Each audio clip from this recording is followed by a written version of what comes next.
వర్షపు నీరు చవిటి నేలపై పడితే వృధా అవుతుంది. అలాగే ఎంత జ్ఞానబోధ చేసినా కూడా కలుషిత హృదయాలకు వృధా అవుతుంది. ఇది కూడా చాలా అద్భుతమైనటువంటి ఉపమానమే.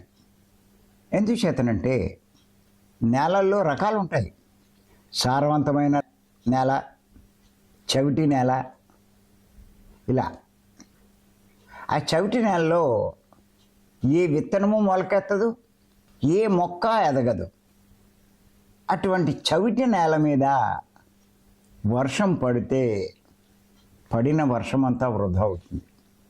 అదే కనుక ఆ వర్షమే కనుక సారవంతమైనటువంటి భూమి మీద అంటే నేల మీద పడింది అనుకోండి, వర్షం లేక ఎండిపోయిన గడ్డి మొక్కలు అన్నీ కూడా, వాడిపోయినటువంటి చెట్లు కూడా మళ్ళా చిగురించి నవనవలాడుతూ ఎదుగుతూ ఉంటాయి. ఆ వర్షం నీటిని ఆ మొక్కలు, ఆ వృక్షాలు గ్రహించి అవి ఎంతో ఏపుగా పెరిగి లోకానికి, సమస్త జీవులకు ఎంతో ఉపయోగపడతాయి. ఆ వర్షం వృధా కాదు. కానీ చవిటి నేల మీద పడినటువంటి వర్షం వృధా అయిపోతుంది. అలాగే గురువులు, పెద్దలు, యోగులు మానవులకు జ్ఞానబోధ చేస్తూ ఉంటారు.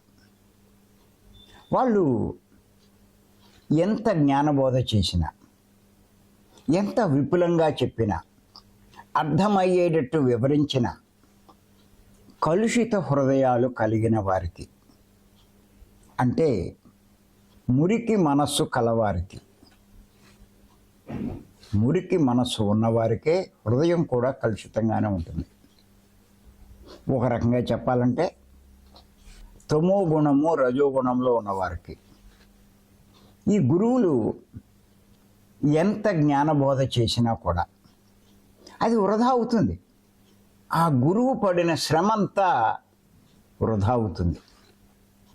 ఎందుచేతనంటే వాళ్ళు ఎంత చెప్పినా వీళ్ళకి అర్థం కాదు.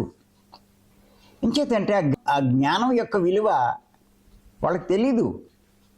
ఏంటి నీకు చెప్తున్నాడు అని చెప్పి అంటారు.